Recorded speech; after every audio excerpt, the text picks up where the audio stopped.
문희정의 외신 브리핑.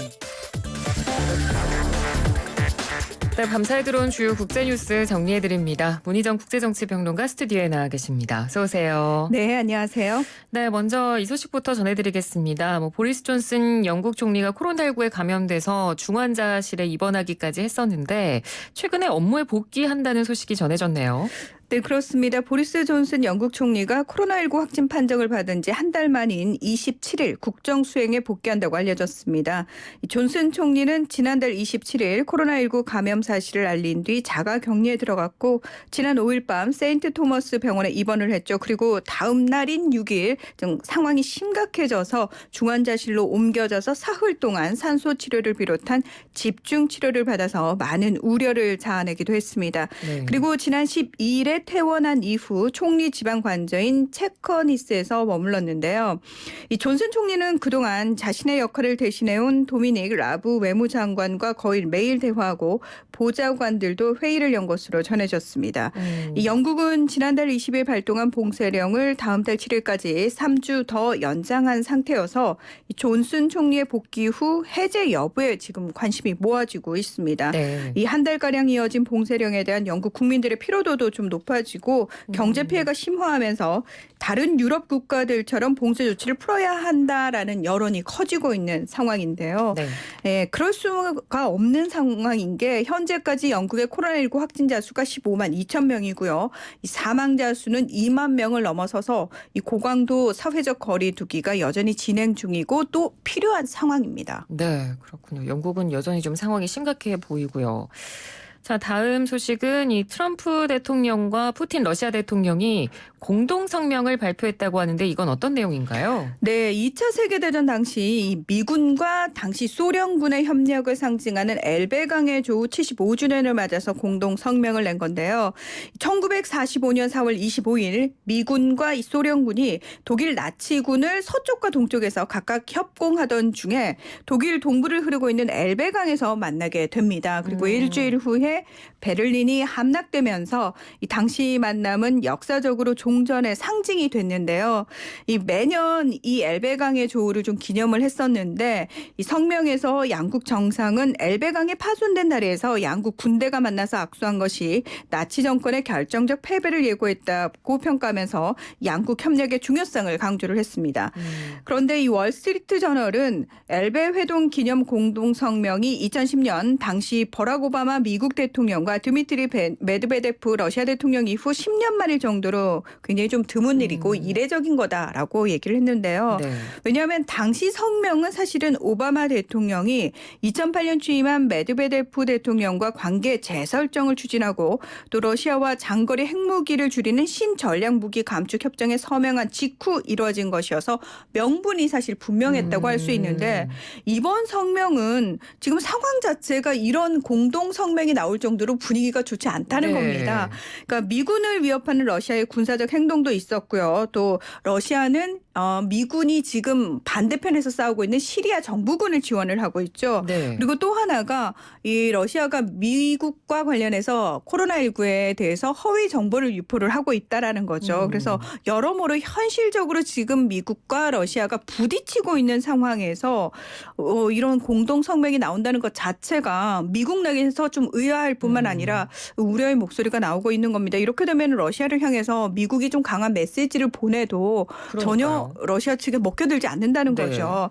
따라서 이번에도 푸틴 대통령의 친밀함을 꾸준히 표시해온 트럼프 대통령이 좀 독단적으로 밀어붙인 것이 아니겠느냐라는 얘기가 나오고 있는 겁니다. 네. 그러니까 트럼프 대통령의 이른바 막무가내식 행보가 여기서도 또 드러나는 건데 또 비슷한 일이 이 트럼프 대통령의 막무가내식 행보를 볼 수 있는 일이 또 있었는데요. 이 언론과의 마찰을 이유로 코로나19 관련 브리핑까지 또 생략하는 일이 있었죠. 네, 트럼프 대통령 사실 최근 들어서 코로나19 브리핑 시간을 통해서 자신이 하고 싶은 말을 굉장히 막 쏟아내면서 이 브리핑 시간이 2시간까지 늘어지기도 하고 막 그랬거든요. 네. 그런데 사실 이 시간에 좀 문제가 됐던 게 뭐냐면 전문가들의 의견보다는 본인의 어떤 부정확하고 불확실한 의견을 공식 석상에서 마구잡이로 좀 얘기를 해서 논란이 되고 그다음에 이후에 뭐 수습을 한다든지 이런 일들이 계속 벌어졌는데 좀 구체적으로 그 발언들을 살펴보면 지난 19일에는 뭐라고 얘기를 했냐면 아직 과학적으로 효과가 검증되지 않은 말라리아 치료제인 클로로킨과 하이드록시 클로로킨이 코로나19를 치료하는데 매우 고무적인 결과를 보이고 있다라고 얘기를 한 거예요. 그래서 실제로 이 말 이후에 이 약물의 처방이 수십 배에서 100배 이상 치솟은 것으로 나타나기도 했습니다. 네. 그러다 보니까 미국 식품의약국이 지난 24일에 클로로킨과 하이드록시 클로로킨으로 치료받은 환자들이 심각한 심장 박동 문제를 보였고 사망률도 높았다는 연구 결과가 있었다면서 광범위한 사용을 자제하라고 공개적으로 경고를 내리기도 했습니다. 자, 그러면 이번에 브리핑 생략까지 몰고 온 직접적인 발언은 무엇이냐? 지난 23일 브리핑에서 나왔던 발언인데요. 표백제가 침 속의 바이러스를 5분 안에 죽였고 이 살균제는 이보다 더 빨리 바이러스를 잡아냈다는 한 연구 결과를 언급하면서 주사로 살균제를 몸 안에 집어넣는 방법은 없을까? 폐에 들어간다면 어떻게 될지 확인해보면 흥미로울 것 같다라고 이야기를 한 겁니다.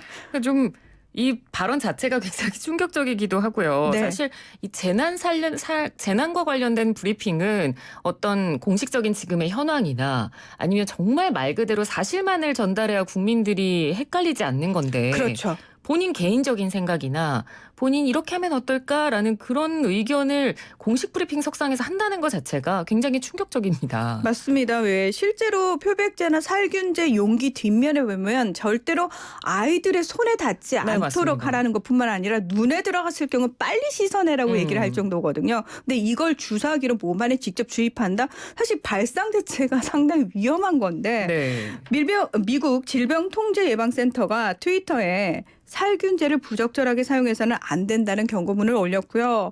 이 워싱턴주의 비상관리기구와 살균제 기업들도 절대로 살균제를 주입해서는 안 된다고 경고를 했습니다. 이 미국 CNN 방송은 스테이크, 부동산, 보드카 등을 팔던 구제불능의 세일즈맨이 코로나19 새 치료제로 추정하는 것들을 팔려고 했다면서 떠돌이 약장수 쇼다 이렇게 비판을 했고요. 네. 척 슈머 민주당 상원 원내대표도 미국 공영라디오 NPR과의 인터뷰에서 트럼프 대통령을 향해서 TV에 돌팔이 약장수가 나온 것 같다면서 조롱을 했습니다.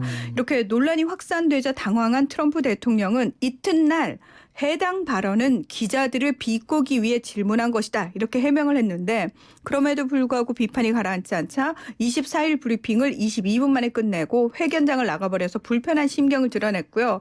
25일에는 트위터에 레임스트림 미디어, 그러니까 지금 주 미디어들이 적대적인 질문만 하고 진실이나 사실의 정확한 보도를 거부하면 백악관 기자회견을 갖는 목적은 무엇인가? 그들은 기록적인 평가를 받고 미국 사람들은 가짜뉴스만 받는다. 시간과 노력을 들일 가치가 없다. 이런 이유를 들면서 브리핑까지 생략을 한 겁니다. 이 백악관은 켈리 맥코네니 대변인 명의의 성명을 통해서 트럼프 대통령은 미국 국민이 코로나19 치료를 위해 의사와 상담해야 한다는 점을 계속해서 언급해 왔다면서 언론이 브리핑의 맥락을 이해하지 못한 채 부정적인 보도만 하고 있다고 비판했습니다. 네, 참 이 대통령의 한마디가 가지는 무게감이나 책임감 그리고 앞서 말씀드렸던 이런 재난 상황의 공식 브리핑이 얼마나 중요한 것인지를 좀 더 미국 정치권이 좀 알아야 될 필요가 있을 것 같습니다.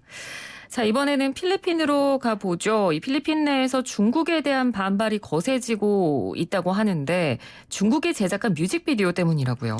네, 필리핀 주재 중국 대사관이 이런 것도 하네요. 예, 하나의 바다라는 뮤직비디오를 제작을 해서 지난 24일에 유튜브에 공개를 했습니다.